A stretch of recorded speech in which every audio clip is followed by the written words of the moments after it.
Amen. Have you ever heard people say Christianity is not a religion? And they say it's a relationship with God. And I'm sure most of us have heard this before. It's almost like a cliche, something people say and don't fully appreciate, remember, or realize the meaning of what they are saying. But the question that we need to ask is, what kind of relationship are we talking about when we say Christianity is a relationship? What kind of relationship are we supposed to have with God? Or what kind of relationship does God want to have with us? And the truth is, our relationship with God has many facets. But I think the most misunderstood of all the different facets in which that relationship manifests is the area of friendship. Many of us don't really understand what it means to be the friend of God and what it is, or how to make that friendship something real in our lives. When God created Adam and Eve, the Bible tells us that they enjoyed an intimate, close relationship with God. They were friends with God. In those days, there was no religion. There were no rituals. It was just a friendship. The Bible says that God would come and visit them, and they would hang out in the Garden of Eden, that God would walk with them. They would take walks together in the cool of the evening. When it wasn't so hot, they spent time with God. But then sin entered into the equation, and it ruined the friendship. And that is why if you go through the Old Testament, you will not find many people that God actually called his friends, even though that was God's intention when he made Adam and Eve. But fortunately for us, when Jesus Christ died on the cross, the Bible says that the veil that separated us from God was torn into two. What that meant is that everybody, every human being, has the potential to be a friend of God. There is that possibility, as it were, for each of us, irrespective of where we are, who we are, where we come from, to be friends of God. The Bible says in the book of Romans, the 5th chapter and the 10th verse, says, we were restored to friendship by God, by the death of his Son, while we were still his enemies. So we will certainly be delivered from eternal punishment by his life. Now, turn to your neighbor and say, now. Now we can rejoice in our wonderful new relationship with God, all because of what the Lord Jesus Christ has done for us in making us friends of God. They've got the wrong version up there. In John chapter 15 and verse 15, the NIV, the Bible says, I no longer call you servants, because a servant does not know his master's business. Instead, I have called you friends. Turn to your neighbor and say, he calls you friend. The word in this verse that is translated as friends, in the original Greek, it is not talking about a casual acquaintance. It is not talking about a Facebook friend. It is the same word that the Bible uses to describe the best man at your wedding. It is speaking of a deep, of a close, of a personal and intimate relationship, of a real and true friendship. And that is the relationship that God wants to have with you. God is tired of being your Facebook friend. All right. Amen? All right. He's tired of being somebody that you post about on Instagram. He wants to be your friend for real. Amen. The Bible says in Exodus 34 and verse 14, he is a God who is passionate about his relationship with you. In Hosea chapter 6, verse 6, he says, I don't want your sacrifices, I want your love. I don't want your offerings, I want you to know me. In Acts chapter 17, verse 26, he said, starting from scratch, touch your neighbor, say, right from the beginning. It says, God made the entire human race, and he made the earth hospitable with plenty of time and space for living, so that we would seek after God and not just grope around in the dark, but actually find him. God planned the entire universe and then orchestrated all of history, including your personal history, so that you could come to know him and become his friend. But there's only one way to God. And I need to emphasize that because we live in a society, and not just America, but the world these days, has come to, we now say that, well, it doesn't matter how you get to God. That there are many ways to God. As long as it works for you. It can work for you, but it doesn't work for God. There's only one way that works for God to come to him. You can't come to my house through the back door. You can't come to my house through the window and say, you know what? That works for me. The kind of person I am, the window is just perfect. The only way to God is the way that God says. And he says that the only way to him is through our Lord and Savior, Jesus Christ. He is the way, he is the truth, and he is the life. Everything else is counterfeit. And if you dig into everything else, even they admit that Jesus is the way. So this morning, I want to give you some practical steps of how to really deepen that friendship with God. And let me be clear. What I'm doing is summarizing something that is very comprehensive. So this morning, I'm just giving a summary. And the reason why I'm giving a summary is because God spoke to me. And he says, my people need to get closer to me. They talk about me, but they don't know me. They tell stories about me like the way they tell stories about celebrities and movie stars. But I want them to know me. So what I'm sharing this morning is a summary of something a lot more comprehensive. And we teach the comprehensive material at our spiritual maturity class. We don't teach it. It's too much to do on Sunday morning. So I'm just going to give you a synopsis of it. But if you want the full details of how to get deeper in your relationship with God, you need to attend the spiritual maturity class. And not to check a box, but to learn. Amen? Look at that class like this. Imagine if I don't know if this ever happened to any of the guys. You see before I got married, babe. This was before you. When you saw a babe that just attracted you, she was beautiful, she looked good, she dressed good, but you just didn't know what to do and how to, convince her to be with you. You would go to her friend and say, hey, how can I get close to your friend? The spiritual maturity class is that friend. Amen? That teaches you how to get close to God. Amen? So please sign up for the class. Sign up for the class. Amen?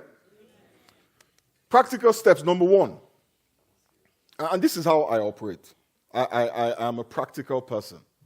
The gospel is practical. So I'm not just going to tell you, go and be friends with God. I'm going to teach you how to deepen that friendship. Amen?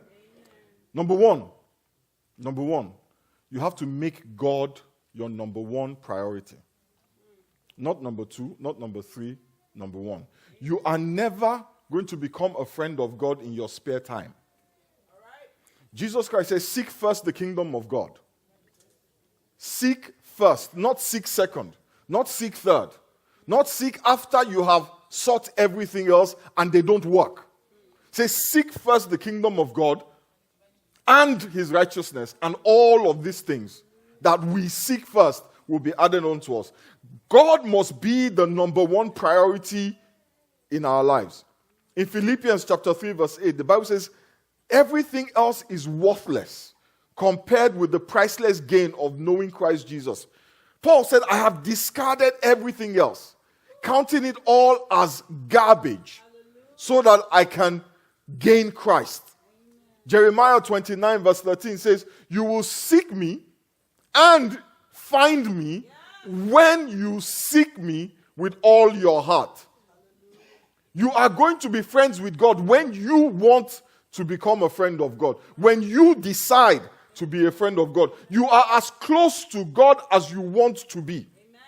If you don't feel close to God now, it is because you have chosen not to be close to God. If you feel far from God, it is not because God is far, it is because you have moved. We're like the prodigal son. We come close to God when we want something. And when we get it, we're off to enjoy the blessing. And then we turn around and say, where is God? You left. Look at what the Bible says in Jeremiah 9. It says, the wise must not brag about their wisdom. The strong must not brag about their strength. The rich must not brag about their money. But if someone wants to brag, let him brag that he really understands and knows me. You know, some of us here, we're so good. We know all the Premier League scores. We know the stats for every NBA player. We have followed LeBron's career from even before he knew he could play basketball. We know all about politics. The last congressional hearing where Comey talked for hours, we didn't miss a second. Even in meetings, we had the earphone in our heads. We know the words of all the latest Afrobeat song, but we don't know God. We know the stock market, but we don't know God. And the Bible says if you're going to brag about anything, brag that you know God. You know, we're like that guy who is telling the babe how much he loves her, but his actions say something else. We're telling God, I want to be with you. Come into my life. But the way that we live and the things that we do show. The Bible says that where your treasure is, there your heart will be. But I want to say something. Where your time is. Your time is a reflection of your desire. You spend time on what you want. If you want God, you will spend time on God. And if you cannot spend time on God, then don't say you want God. What you spend time on is your God. And many of us, our time is spent on ourselves. What you want is yourself. And you want God to facilitate yourself. Number 2, slow down and be quiet. You know, friendship with God is like any other friendship. You have human friends. You don't spend time with them. They won't be your friends for long. You're involved in a romantic relationship. You don't spend time with the person. You won't be in that relationship for long. I don't know how many times I've heard my wife say, I'm not your priority. And we all understand that. We all understand that what you give your time to is your priority. If God is going to be your friend, you have to make time for God in your life. We can't keep doing that thing that we do. You put all your energy into everything else. You're so tired. All you have for God is one, God, please don't be mad at me. Bless me today as you're heading off to work. And as soon as you finish saying that 20-second prayer, you change the channel to NPR. You tune God out. You need to have a daily quiet time with God. Psalm 46 verse 10 says, be still and know that I am God. I know that quiet times are no longer in vogue. But you see, the problem is this. This is such an elementary issue. Such an elementary thing. But it's a critical thing. The old-time Christians, this is all they talked about. Now, we are so advanced. We know so much. We have dismissed the foundational things. And when you ignore the foundation, the house cannot stand. So we are Christians, but we don't spend time with God because quiet time is archaic. It is no longer the way to go. When was the last time you were still in your interaction with God? These days we are comfortable with giving God the dregs of our lives and our time. When was the last time you prayed and you studied the Bible and you worshipped and you kept quiet? Right now, many of us, our Bible study consists of the notes people post on Instagram. You know, I was telling the folks in the first service, as the church has grown and I have gotten a lot more responsibilities in the organization, I've gotten very busy, very busy. It's interesting. Myself and Larry sit down and we're like, what happened to the week? There's just so much going on. And my wife and I, my wife is also very busy. She's a pharmacist. She works the night shift. So she goes to work about 9 and is back home around 7, 8. And we had this period in our marriage where as my wife is coming home, I am in the shower about to leave. When I am coming home, she's pulling out of the driveway. And we realized that even though we were legitimately busy, we realized that if we did not intentionally make time for each other, we would drift apart and start living separate lives. The only time we would interact is when I'm calling to complain about something her daughter did. Or she's calling to complain about something my daughter did. And that was what was happening. Your daughter wants to go to sleepover. I don't know. And I'm like, this your children. Literally, that was what was happening.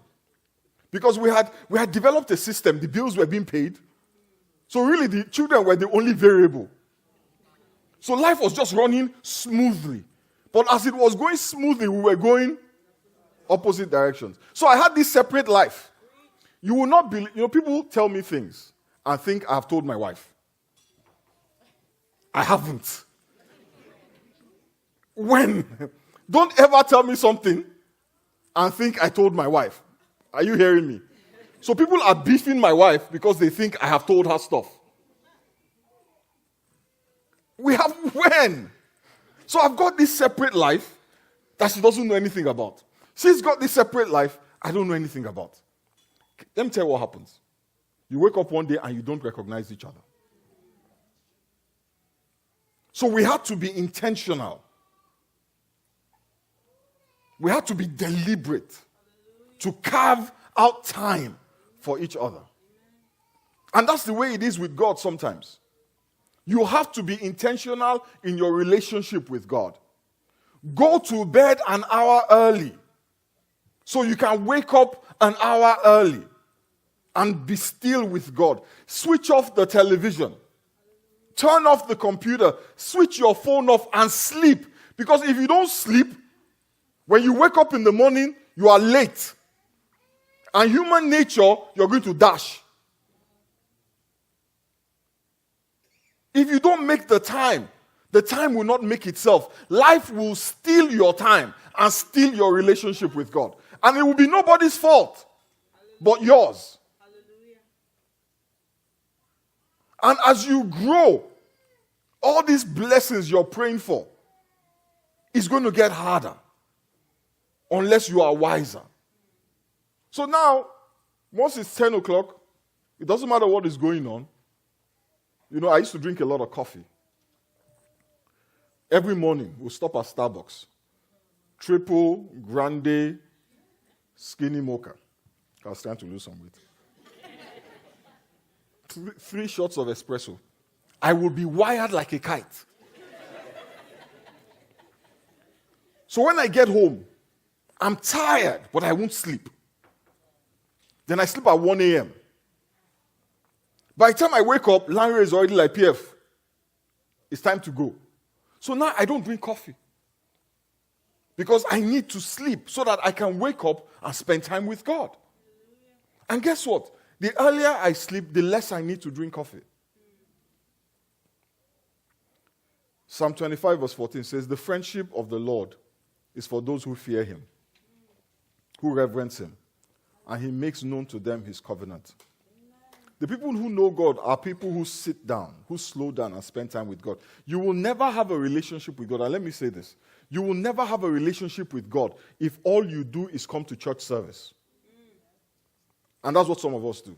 Our interaction with God is limited to 1.5 hours on Sunday morning. A 30-minute sermon. And woe betide that church if the service is 1 hour 45 minutes. 1 hour 30 minutes out of 24 hours times 7. And we want to be friends with God. It's not like, we think that God is desperate or insecure. He will take whatever it is you give. God is where he is. It is up to you to move. Read God's word. Study the Bible. These are elementary principles that we no longer do. Study the Bible. Spend time listening for God. Those Instagram and Facebook posts, they will not make you friends of God. I'm telling you the truth. You're like somebody who survives on a bag of Cheetos eventually you die. And that is where many of us, our spirits are malnourished.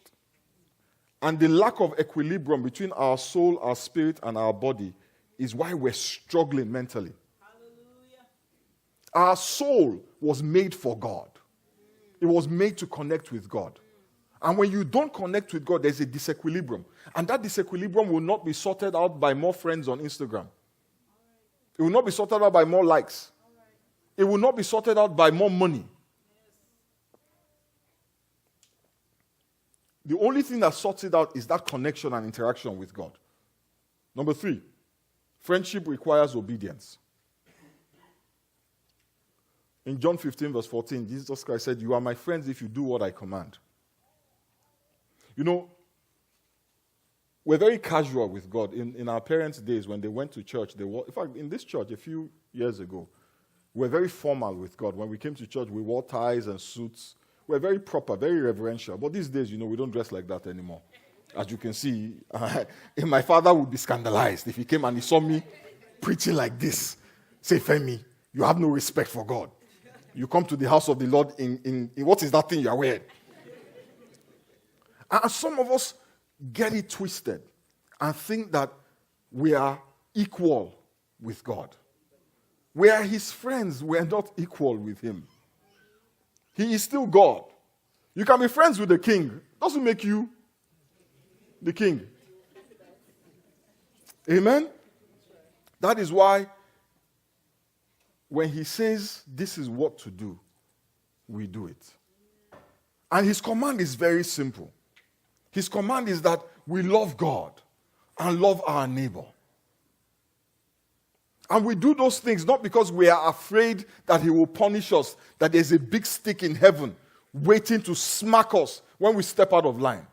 We obey those commands to love God, to love our neighbor out of love, because of his love for us. And the Bible says that when we walk in that kind of obedience, it leads to joy. There's a Christianity that preaches obedience from fear. Be afraid. Be very afraid. God is going to get you. But the people who live like that, if you see them, they are miserable. They are walking in obedience, and it's usually obedience to the law out of fear, but they are unhappy because they are not obeying out of love. Hallelujah. Number 4, you have to maintain a constant conversation with God. I said earlier that you're never going to build a friendship with God just by attending service on Sunday. You've got to maintain a constant conversation with God. It's like our children. We want our children to grow, to be spiritual, to fear God. The Bible says that we should train them in the knowledge and in the nurture of the Lord. But some of us are expecting that our children will grow spiritually because of the 40 minutes or 30 minutes that they spent in junior church on Sundays. It's not going to happen. If you will not invest in your children, the 30 minutes that we give them is like a snack. That's the best it is. On the best day, at our best, you have work to do. If your children's spirituality is important to you, you will invest in it. Just as if your spirituality is important to you, you will invest in it.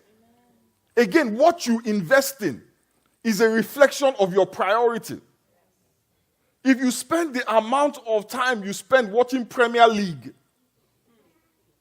telling your children spiritual stories, biblical stories, you might have to smack them less. But it's easier to smack and yell and go back to your Premier League. It's easier to call Pastor Femi and say, "Pastor Femi, pray for me," and go back to the club than to sit down with your Bible, than to pray. People are constantly looking for who they can outsource their spiritual responsibilities to. Seriously. Honestly, I thought about setting up a business. No, I'm not joking. I have thought about it. Some version of what happens in India. We have contractors for prayer, contractors for Bible study, contractors for fellowship. Just send us the money and we'll do it for you. But it cannot work. It can't. You have to do these things. 1 Thessalonians 5:17 says, pray some of the time. No, pray all the time. Your life would be better if you prayed as much as you texted. I was razzing the choir earlier. These guys are always on WhatsApp. At the point I was wondering if they have it, if they go to work. And I put them on mute, but that's not working. I'm just going to switch them off. Their WhatsApp, oh my God, it's always going. It's constant. Somebody's in traffic. The other day, it was Erica. Erica is in traffic and said, oh, there's traffic on I-20. It was a big accident on I-20. Everybody had something to say about it. Then Ebube joined in. Oh, it was one woman. Then Arinze. Oh, it was a man. Then AJ. In pidgin English. Now, wow. And it went on and on and on. And I'm like, oh my God. But you know what? It is good because guess what? They have a relationship because they're constantly talking to each other. Why can't we talk to God like that? Why can't we try and connect with God like that? Say something and listen. He will speak to you. Amen. What we do is we throw out little requests to God. Imagine if that WhatsApp group was constantly, it was like, AJ, please go and buy me some chicken. Frances comes in. Since you bought Ebube some chicken, buy me too some chicken. Erica jumps in. And by the way, since you are a chicken buying person, how about buying me some goat? As you did for Ebube and Frances, so also you can do for me. Amen. But that's what we do. That is our Christianity. That is our prayer life. As you did for Abraham, so also you can do for me. Thank you very much. Make it snappy. Bye. And we keep going.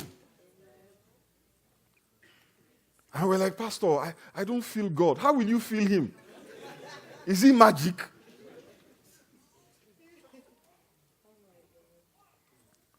My time is up. And you have to trust God.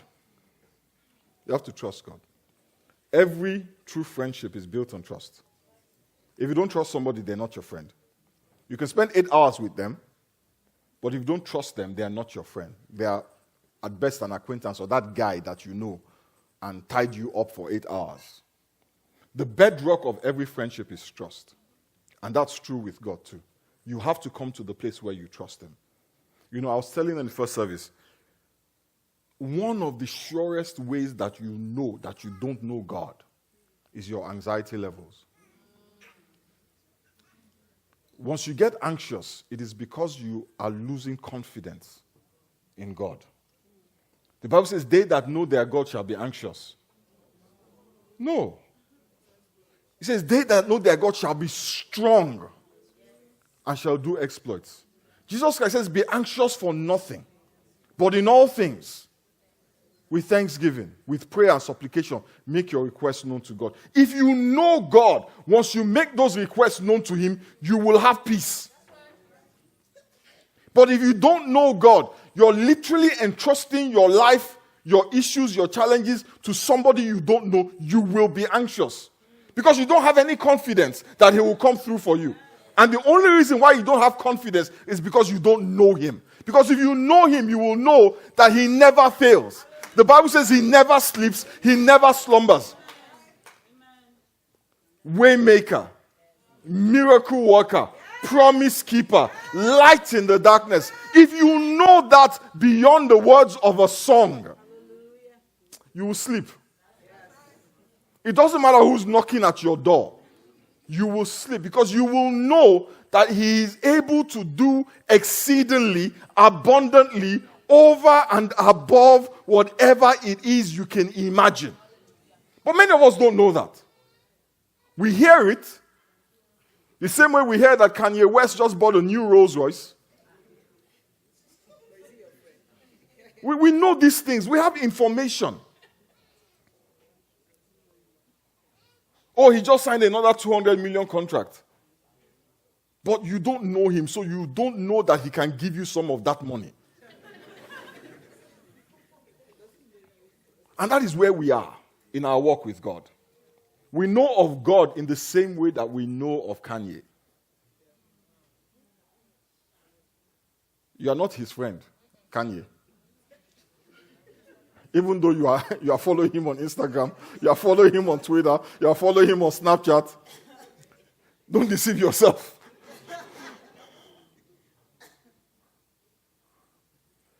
Psalm 91 verse 14. God says, I will get you out of your trouble. And I will give you the best of care. If you will only get to know and trust me. That's all that God wants. For us to get to know him and come to a place where we trust him. And some of us have been close to God in the past. And we've kind of fallen away. Maybe years ago. You were close to God and you're not so close now. Here's what the Lord says in Jeremiah 15 verse 19 as I close. If you return to me, I will restore you, so you can continue to serve me. If you speak words that are worthy, you will be my spokesman. You are to influence them and do not let them influence you. Some of us drifted away from God by the people that influenced us. We went to college and we met some crazy people. And we became crazy. We moved from where our family was to somewhere else. And we met some crazy people. And we followed them in their craziness. But the Bible says, if you return to God, he will restore you. He will restore your calling. He will restore your destiny. He will restore your glory. When the prodigal son came back to his father didn't upbraid him, didn't chastise him, just welcomed him with open arms. I don't care where you are today. God is not finished with you. I don't care what you've done. I don't care how long you've done it, who you've done it with. What matters is not where you were or where you've been. What matters is where you are going. I want us to bow our heads and pray for a minute.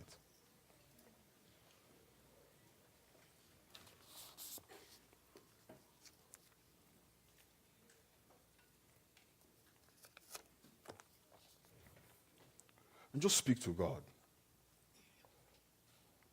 The song the choir sang said, who am I that you are mindful of me? David said, what is man that thou art mindful of him, that thou considerest him? Thou hast made him a little lower than Elohim. God is mindful of you. Irrespective of what your feelings tell you, you are on his mind. And what he wants from you is not sacrifice. It's not offerings. What he wants is a relationship. So this morning, if you had that relationship and you lost it, ask the Lord to restore you. If you've never had it, just pray after me. Father, thank you. Thank you for the veil that was rent in twain. Thank you for the blood that washes away my sins. Thank you for the sacrifice of Calvary that paid the price for all my wrongdoing, for all my shortcomings, for all my sins. Accept me as your child. Welcome me into your family. Thank you, Father. Heavenly Father, we just thank you for all your children who are here this morning. Father, we ask in the name of Jesus that you will draw each and every one of us to you. that you will help us, Father, draw close to you. Father, help us to prioritize our relationship with you. Help us to see that it is in you that we'll find the fullness of joy and the pleasures forevermore. Almighty and ever-living Father, we bless your name. We give you praise. In the mighty name of Jesus we pray. Amen.